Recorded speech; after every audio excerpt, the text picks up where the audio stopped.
Good morning. It is Wednesday, January 17th, and I am headed towards Queens. I don't know exactly what town it is. It just says Queens. But let's see.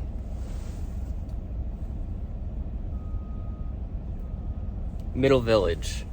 So, a bit of a drive, 45 minutes from the shop, and a lot of traffic. The roads were icy this morning. It seems better here because there's all the salt on the road. But I'm headed to a Badaris boiler that the hot water always works, but the space heating is inconsistent, so we'll see what happens there. Don't know for sure, but it looks like somebody needs a new steam boiler. That's a lot of steam. Okay, so here's our Badaris. We have a wall mount controller here that controls it, and this is our zone switching relay. We have a bunch of radiant zone valves, but when I arrived, the system was in standby. It was not in a call for heating, and it was at 114 degrees, but this was calling for heating. I confirmed that this end switch is working, that the zones are calling. However, none of this was telling the boiler to turn on.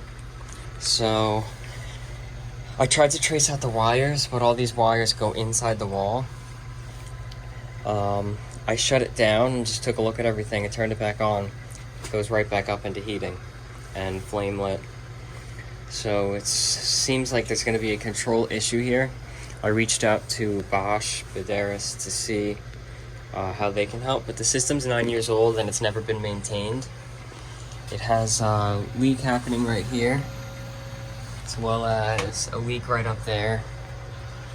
So it's not in the best of shape, but it's still running. It's just got an issue, and I have a feeling that it's going to come down to this UBA control, because if everything's being told to heat and it's not heating, then it sounds like a control issue, because it's giving no errors. Our pressure is okay. Our temperature sensors are reading out normally.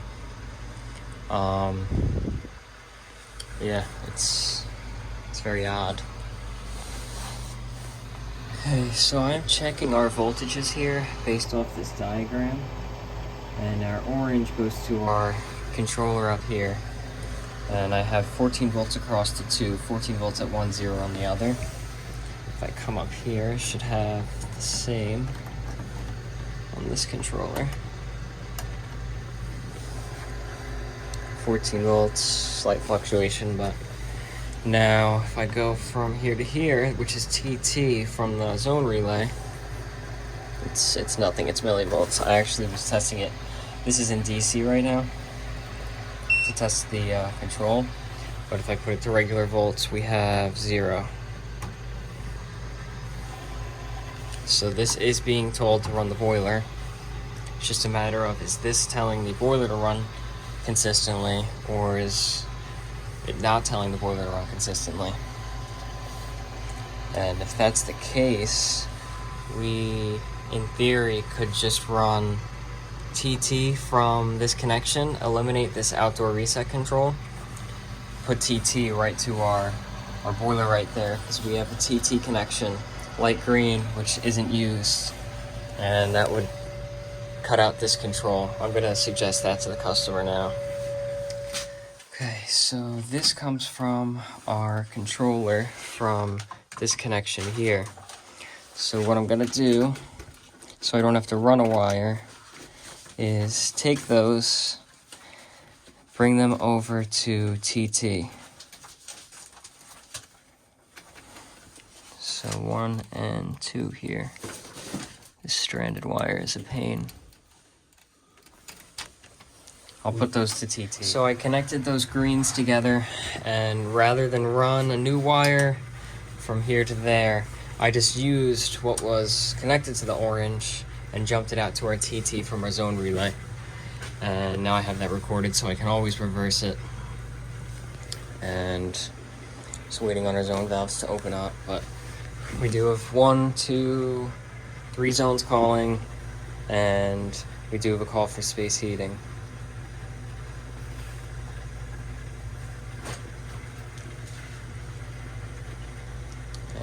hopefully we should get ignition. Onto 83rd Street. Okay, so I got no change when I did that, so I just put it back. I'm fairly confident it's going to be an issue with the Yuba control, but again, I'm not 100% sure, so I am waiting on Bosch to get back to me. However, the homeowner doesn't want to pay for more than an hour, so I'm leaving. If Bosch gets back to me, I'll pick up and I'll let him know what they might say. But headed on to the next, which is also in Queens. Let's see, where in Queens is it?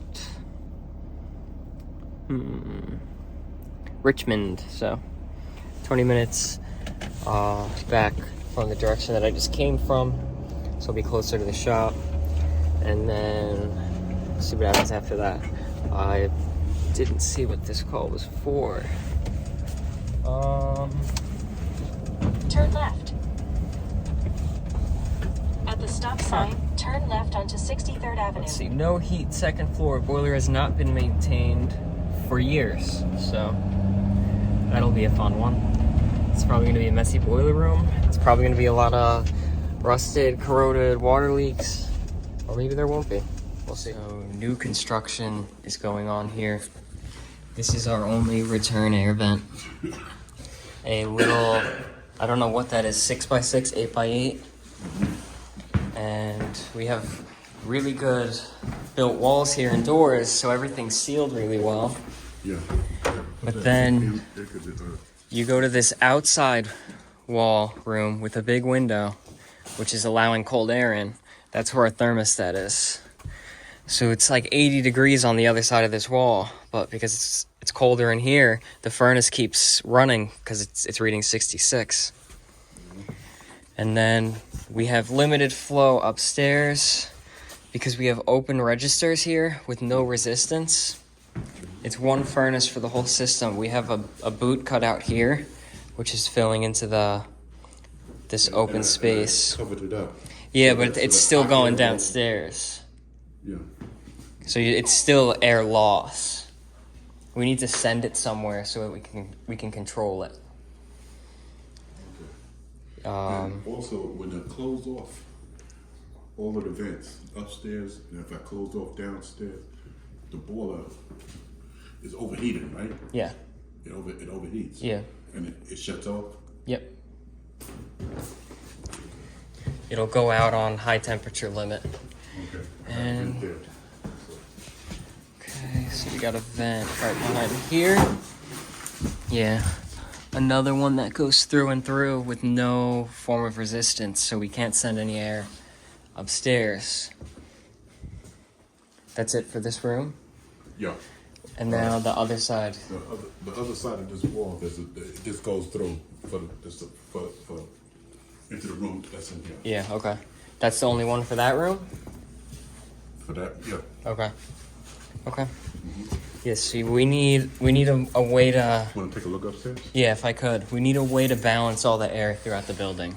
So we need those little dampers on there that we can adjust the airflow. You mean the controls for the vent? Yeah, we need those at every one, and they need to be balanced. I just have old. Yeah, I know you have them, but that's going to contribute to your heat issue, is not having them installed at the moment. Oh, because everything's wide open. Yeah, so all the air, because air takes the path of least resistance, so it's easier for it to fill the first floor with air than the second floor, because it has to push up through more ductwork. Wow. How do you get travel up? It does travel up, but everything is sealed down there. You have nice sealed walls. The bed here. Okay. Yeah, that's fully open. That's for the good. heat to come over. Yeah. You have ductwork in here for a return? No. No ductwork? No. What, the wall's hot? No. Okay. I'm just saying this is where the return should be at. Yeah, directly where the other one is, yeah. You want to tie those in. Maybe you can just use the whole bay. Because it's... Yeah. Because the bay probably goes all the way up. You have this one here. Okay. What's going on? Like a air freshener. I put in there. Okay. Been there for a long time, Yeah. so it looks kind of. We should take that out because that's blocking airflow. Yeah. Yeah, that's, what is it? 5 dryer sheets? Is it? I think it's 5 dryer sheets. Okay. So that's going to contribute. Wow, and it smelled. Yeah, it makes it smell good, but we got right here. We got more dryer sheets. I would take those out as well. Yeah. They're old. They're old and all They their. sold them at Home Depot saying you put these in your vents, and it makes the whole Well, house smell good. that's problem number 1. Don't listen to Home Depot. They're not HVAC professionals.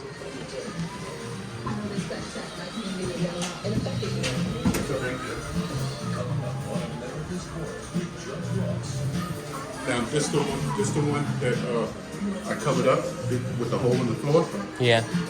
and I covered it up so the hot air don't have no place to come but through here.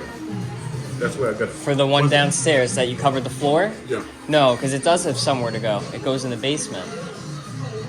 Because there's a fan blowing the air. It's pushing it into the basement. No, but what can I explain? It's a 2-vent thing. The air goes to up here, Yes. and the other one, I had taken it off. Yes. And I blocked it. Oh, you did block it? Yeah. Okay, So I good. blocked it, so yeah, has no Okay. place but to go. As but long- but up here. As long as you blocked it, that's Yeah, the important I did, part. I did. So that's another vent. This is another vent. My Where is wife it? have hot flashes. Okay. She can't stand heat. Okay, so the vent in here is closed? It's behind this here. Okay. But I can feel the heat. Feel the heat. Yeah, I see it down See it? there. You see it? Yeah, I see it. It's fine. You don't need to move it. It's open. It's okay. Yeah. So this room's always just going to be a little bit cooler because it's blocked off. But you understand that. I'm like, Yeah, you did that on purpose. It's a through vent also. And okay, yeah, and that's pretty blocked off. Yeah. So, But my wife loved that. yeah, that's fine. We want to get more air up here though, so there's not so much downstairs. What was that? When that temperature drops outside, it's freezing. Yeah, It's freezing.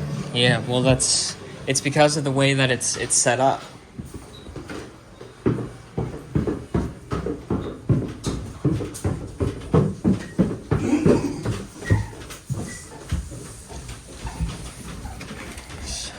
Let's see. So do you agree that it needs regulated? It definitely needs I've methods. never had it. Maintenance. Yeah, but so maintenance is good and maintenance is important, but that's not your issue. Maintenance isn't going to solve any of your issue, and the system is off, so that thermostat does work.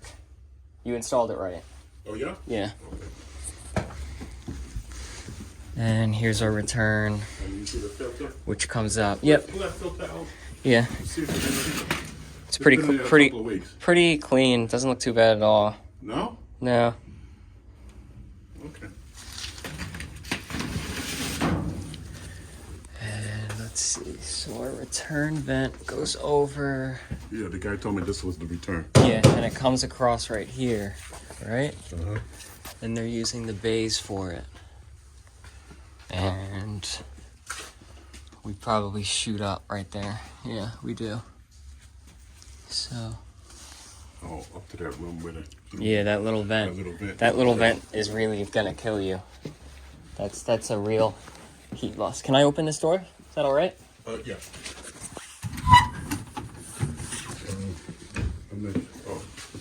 I want to see that hole. Yeah, Yeah. that's it right there. Okay, and this is what you covered up. Yeah. Okay. Once I good. put it back up, I'm gonna put it back up, Yeah. and so the heat can come up there, but it's gonna be Yeah. burning when I turn that heat back on. See. Well, that's why you need now to the regulate flow, it. Now the flow is gonna get even hotter, but I shut this thing. I need to put it up there stable, Yeah. but I gotta get some. It's temporary. I get that. Okay. Yes. So. That's about it. That's the only. So what? There's no vents down here, right? No, there's no. You don't. Shouldn't be. No, you'll be fine. You'll have enough leakage down here. That goes up. Yeah, they follow It's this. still there. So your issue here is airflow. Yeah. We need to get ways to balance out the air, Okay. and I get a lot of dust. needs to be 4-inch. A lot of dust. A lot of dust, yeah. Well, you're doing construction, so that dust is related to the construction. You have drywall dust, spackle dust. Shouldn't it be blown out if it's a lot of dust? That's what the filter's there for. It's to stop the dust from entering the machine. Because this is what's sucking all the air through it. We can see how dirty it is. So yeah, here's the blower. And there's some dust, but it's really not that bad. You should have seen the unit that I looked at the other day. There's no reason to pull out this motor and clean it yet. That'd be a waste of your money. Yeah. Sure. Yeah. What about the blower wheel? The wheel dump. Yeah, so here, I'm gonna stick my phone in there and I'll show you this video so you could see it. Okay, so I tested hot service igniter, cleaned flame sensor, and replaced a burnt flame sensor connection. Looked like he had rollout at some point in the past and nobody bothered to fix that. Now we're gonna do our combustion analysis test and monitor our flame as the blower comes on, make sure our heat exchanger tests out okay, and that we're burning safely. And he needs to fix all those airflow issues here. So monitoring our carbon monoxide in the space. We had high carbon monoxide, which I've lowered now by lowering our pressure at our gas valve. And now we're done because we're at 7. Our company policy is to be below 50. From 80 to 7, yeah. Pretty high. It is, yeah. And I'll close our cap off here. I'll stop this, and I'll print it out, and I'll leave it with the furnace. And I'll cover this hole with a piece of aluminum tape. Okay, so I moved the thermostat for the gentleman. It was on the other side of this wall. It's cold because it was sitting in the truck, but Pipe Doctor's on there. These are the thermostats that we use. We like them a lot.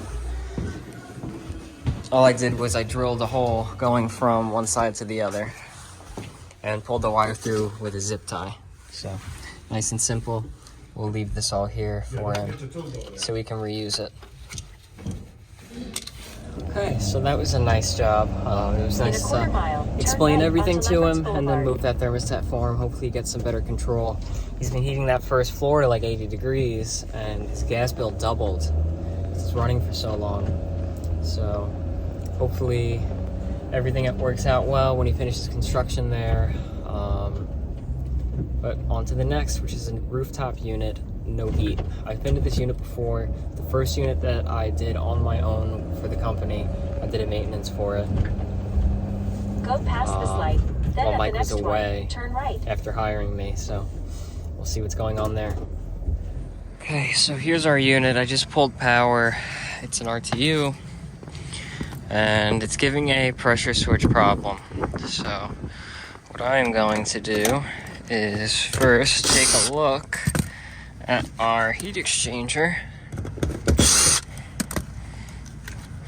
and see what is going on there, just to make sure that that's okay and intact. That's very important. And rusty, but it does appear that everything is intact. Shine a light, get a little bit of a better look. Oh yeah, it looks actually like it's not that old. It's definitely been replaced. Okay, so not gonna be a heat exchanger problem, probably pressure switch. Okay, new pressure switch in, no error, we're lit right now. Oh, and our fan is on and it's blowing some nice hot air on me. That feels so good.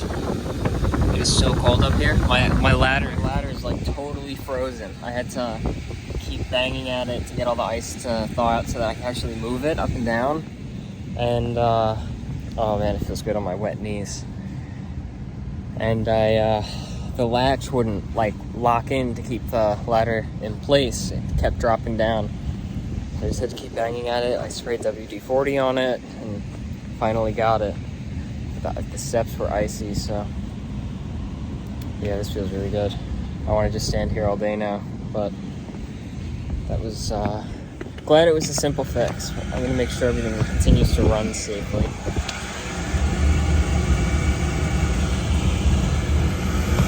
You can see flutter in the flame because it's windy right now. We are heating and heat exchanger looks all good.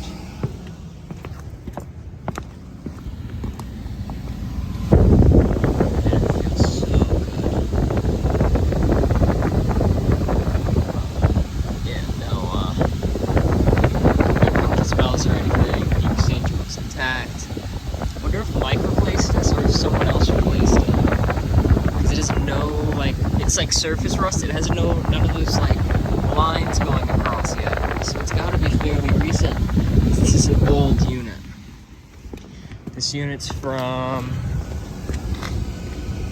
blah blah blah 99. This unit is 26 years old. 24 years old. Sorry, because I'm 24.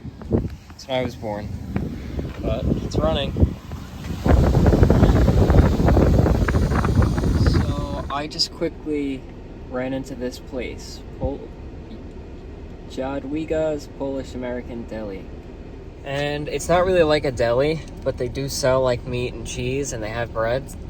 I asked them if they could make me a sandwich because I didn't really couldn't figure out what was going on in there. She was like, I mean, we can make a sandwich, but it's not, I don't have like ingredients. You'll get meat, cheese, and bread. And I was like, that's fine. So they made me a sandwich and I got, I don't know, some Polish chips. It's like Polish meat and cheese. And then I got Polish jam because I like strawberry jam. This drink, whatever it is, she said it's like orange soda. And I got a chocolate bar. I don't know. We'll see how it is. But I'm going to eat while I drive to my next job, which is a steam boiler. No heat in Great Neck, new customer. So we'll see what happens. Okay, so that was a really, really good sandwich. It was like real ham, not like deli ham. Go past this light, and these then at the chip next one, things, turn left. they're like the texture of veggie sticks, but they're barbecue flavored, but not like our barbecue flavor. Like it just actually tastes like a barbecue. That's pretty cool. And then the drink tastes like sugar water with orange flavoring that's carbonated. Pretty basic. Okay, so here's our boiler. Here's our power. We had power to our neutral, and I don't really know what's going on here, but they're gonna fix that, and then we're gonna continue with working on the boiler. I don't like this. Now working for a homeowner who's tinkering with his own electrical and clearly doesn't know what he's doing. And right now the fan center relay is not giving 24 volts, the transformer, so gonna grab a fan center. I gave him the price on that, and we take it from there. I don't know if they fried it doing electrical work,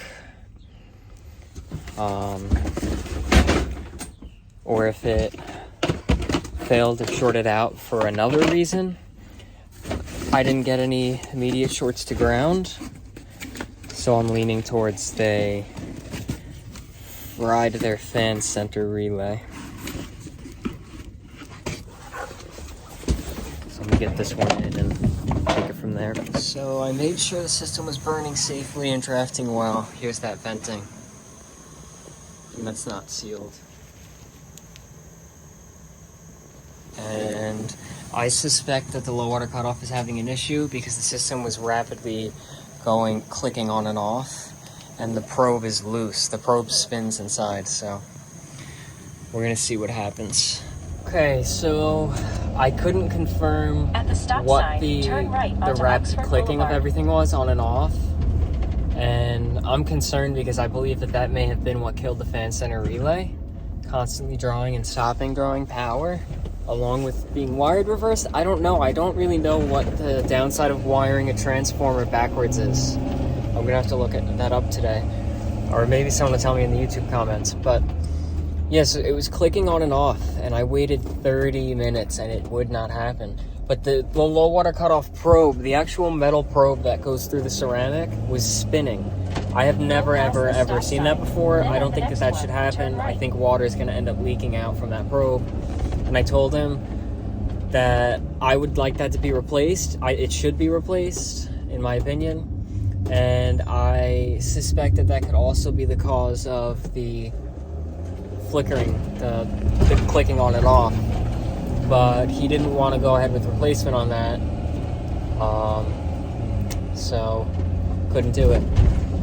He has a baseboard, a steam cast iron baseboard that has a hole in it. The baseboard needs to be replaced, so he's losing steam constantly. The boiler's 5 years old. He also has steam leaking from radiator valves as well as steam air vents, and they replaced this boiler 5 years ago. They're going to be replacing this one very soon too, if he doesn't address those issues.